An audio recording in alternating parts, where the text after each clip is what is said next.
Today is one of those days because we have 2 holidays in 1 week, so I can't cover both in one sermon. So this morning we're going to be focusing on one of the most important holidays of the week, Super Bowl Sunday.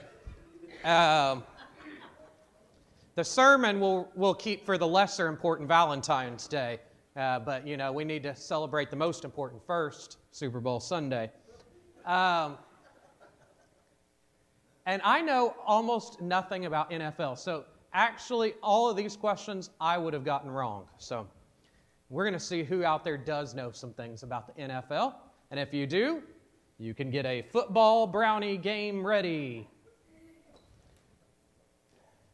What is the largest comeback in NFL regular season history, where a team overcame a 33-0 deficit to win 39-36? Chiefs? Colts? Bills versus the Oilers? Okay, now I'm going to give you all some clues. Is it the Buffalo Bills versus the Oilers? Or the Minnesota Vikings versus the Indianapolis Colts? Or the New England Patriots versus Atlanta Falcons? What'd you say? The last one? You think? I'm going to eliminate one, see if that helps, okay? It was not the first guess that we had. All right.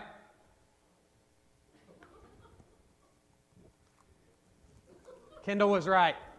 It was B. Minnesota Vikings versus Indianapolis Colts.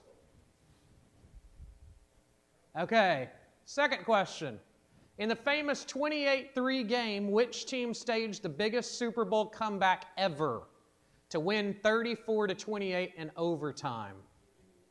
New England? You are correct. It is the New England Patriots. Fun fact, Tom Brady led the charge in the second half. A reminder, it's not over till it's over. All right. Thank you.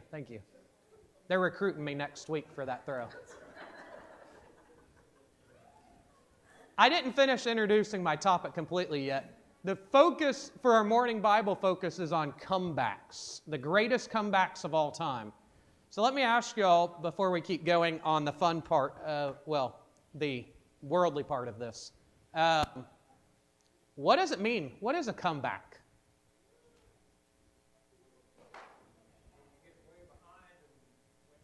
Yep, you get way behind and you win the game. Any other thoughts? Overcoming odds that were stacked against you. So a comeback could not even be a team that was ever behind during that game, but it could be just a team that was never expected to win at all, right? Nobody ever thought they would win. Okay. Any other thoughts? What could a comeback be? Injuries. Yeah, this last week we had a lady that was supposed to be in the Olympics and tore her ACL or MCL? ACL, and yet she's actually competing? Nope, now she's not. Oh, she fell this morning. Okay. Whoa. A kid that was broken arm still did his snowboard jump this morning. Okay. So a comeback could be someone coming back from an injury. All right, there was a fourth answer. Yeah. When you've given up hope and people around you have given up hope that there's a chance. All right, known as the comeback, which playoff game saw a team rally from 32 points down to win 41-38 in overtime?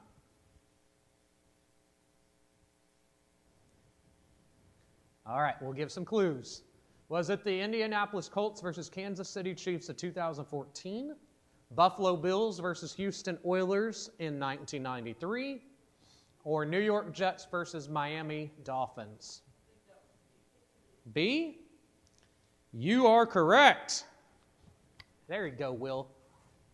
Good job.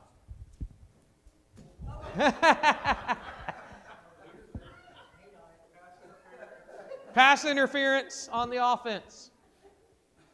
They interfered. All right. In 1980, which team came back from a 28-point halftime deficit to win 38-35 in overtime against the Saints? The Browns? That's not one of the options. Good try. Yeah? What'd you say, Heath? You said something. I heard you say something. Okay. All right, here's the options. San Francisco 49ers, Denver Broncos, Philadelphia Eagles. B? Let me eliminate one. You were correct. It was A. Good job. That's what you said when you said you didn't say anything? I knew you said something when you said you didn't say something. Okay. Which 2013 playoff game featured a 28-point comeback, 38-10, to a 45-44 victory?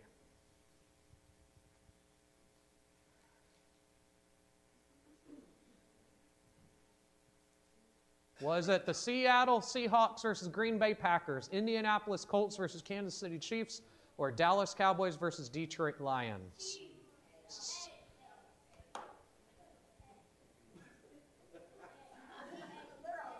I think everybody's just yelling random things. But I heard right in here somewhere. What did you say, Chance? You were correct. All right. So that was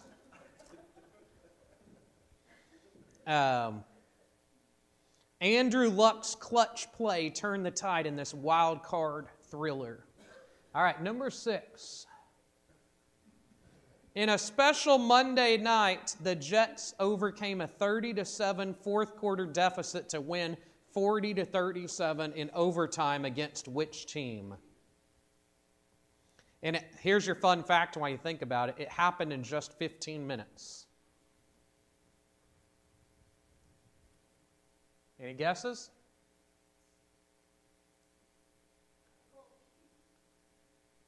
Was it the Miami Dolphins? You are correct, Heath. Good job.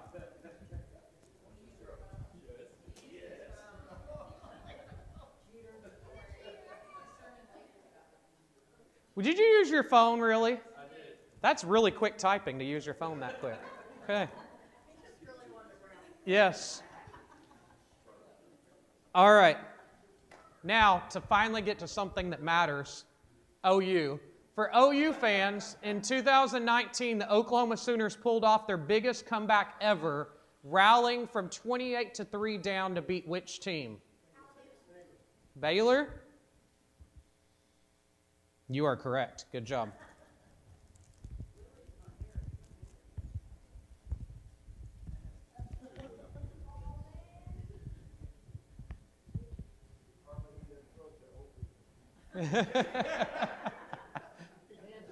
Yeah. For OSU fans, in 2022 Fiesta Bowl, that's not that long ago. You should remember this.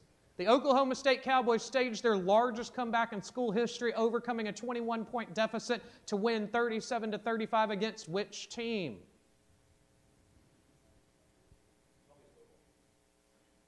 A football team, correct. You don't get a brownie for that.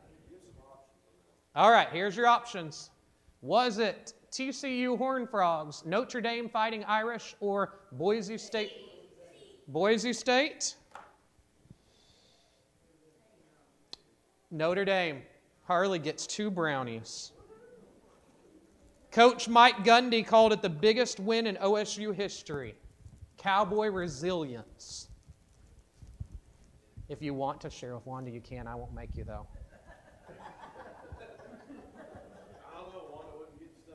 That's true. That's true. Last night during the Valentine's Day, Harley and Wanda were supposed to see if they knew the same things as each other. And when we got to the end, I asked if any of the men had got a perfect score. And Wanda did not raise her hand, and Harley raised his hand. He said he got all of them right. She said he didn't. So I don't know if a football brownie will help Valentine's Day or not.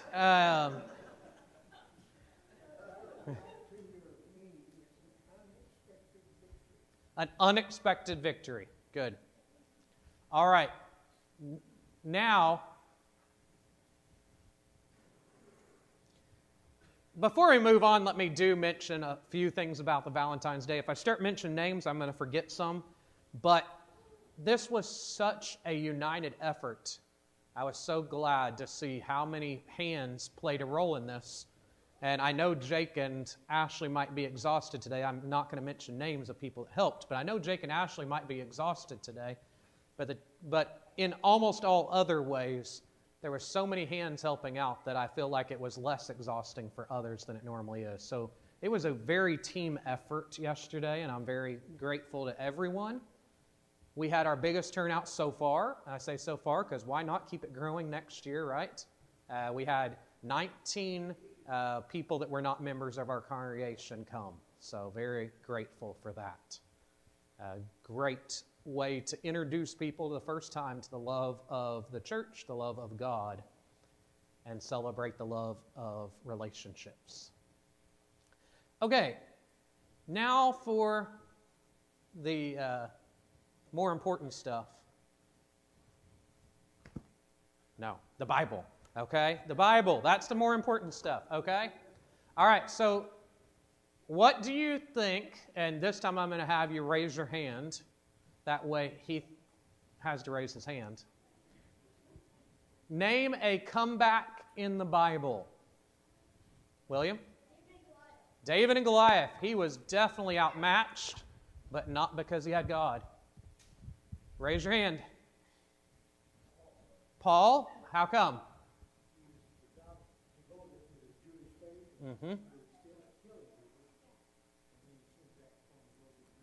That's right. Paul was devout to, put your hands down, doubt to the Jewish faith, completely against Christianity, and then he had a complete comeback. You got to put your hand down. Put your hand down, Jim. Complete comeback, and he came to Christ. Now hands up. Oh, they beat you, Jim. They're a little faster because they're young. All right, Sophia.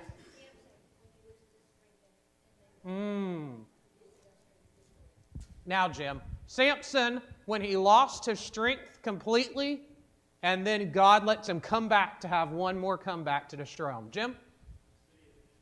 City of Nineveh. Completely evil, horrible murderers. They killed lots and lots of people, a very, very dangerous army, and then they came back to obey God. Now, yes, Canaan. Joseph, why was he a great comeback? You don't know? Okay, well, here's the empty box. Okay. All right, Kristen. Peter, why? He denied and then he confessed. The greatest comeback of all time, Jesus Christ. Why? He overcame death. And no one of their own self overcame death. And because he overcame death of his own self, he was able to defeat death for all of us so that we can all rise from the dead. Yes, sir. Jonah, why? Jonah got along in the belly of the whale, and he lived over it. When he finally cries out to God and prays, he was in Sheol, which is the place you go after death, is the way the Bible describes. He was in death, and yet he came back. Arthur? Simon the sorcerer, why? Yes. He created a great sin, and they said, pray to God that these things do not come on you. Moses, why? Yes, that's right. He ran away from a murder he committed into the desert and then came back to be the leader of God's people. My wife said Job. Why did your wife say Job?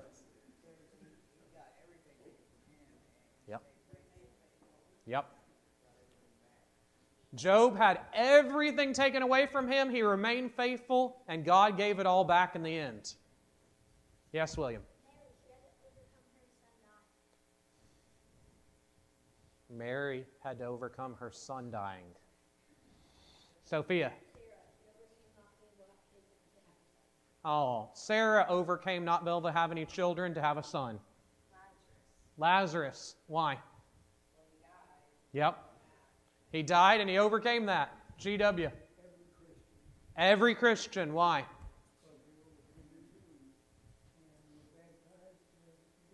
That's right. He overcame us and our sin when we were baptized into Christ. Arthur. Yes. That's right. Mark, Barnabas' nephew, was a problem. He left them during a missionary journey, and so Paul didn't trust him. And then later on, he comes back to the Lord so much so that Paul now trusts him towards the end of his own life to be there for him. Anyone else? Yes, sir. Yes. Paul, who was originally Saul, he had a great comeback. He came back from persecuting the church to being a leader in the church. Matthew. Why is that? Yep. That's true. He went from being hated as a tax collector, being beloved, leading people to Christ. William? Shadrach, Meshach, and Abednego went into the fire. They should have not overcome it. And they came out without even smelling bad. Maya? Daniel. Why? Daniel in the lion's den. Yeah. I don't think you should have been able to defeat lions, but he did. All right. Anyone else? Okay. Oh, Canaan. Noah, why? He got protected by God. There's no reason he should have survived that flood. No one else did, but he did. Okay. All right. Now, if you are under the age of Chance, I'm picking on you, Chance. If you're under the age of Chance and you did not get a brownie, I kept an extra box just for y'all. Come see me after morning Bible focus, okay? All right, so here's some of the greatest comebacks I put on the slideshow. The Israelites were slaves in Egypt. They had no hope as a nation, and God brought them into a powerful nation. God's people being overpowered with soldiers behind them, and the Red Sea is in front of them. There's a no way out situation. And God literally parted the sea to make a way out. Israel versus the Philistines and a giant. Which one of y'all said? David and Goliath. 3 men versus an extremely hot furnace. And God made a way through that. And part of that way included one who looked like the Son of God. Daniel versus a whole den of lions. And the lions got a meal, but it wasn't Daniel. They did not eat him. They ate his enemies. Hezekiah surrounded by the Assyrians in 2 Kings 18 and 19. There are so many Assyrians, there should be no way out. And then what does God do with Hezekiah? He makes it to where he can see there's a bigger army than the physical army, the army of God. Job versus Satan. Without God, there is no way we could defeat Satan. Satan's too big and too powerful. But with God, Job wins. Jesus versus death, the greatest comeback of all time. Because of that, because he defeated death, we are all promised a comeback. We are all promised that we will also defeat death. All right, so when you think about this week, the most important holiday tonight, Super Bowl Sunday, when you think about the greatest comebacks of all time, remember there are a lot greater, and they are spiritual comebacks. Because of Jesus, each one of us can have our own comeback.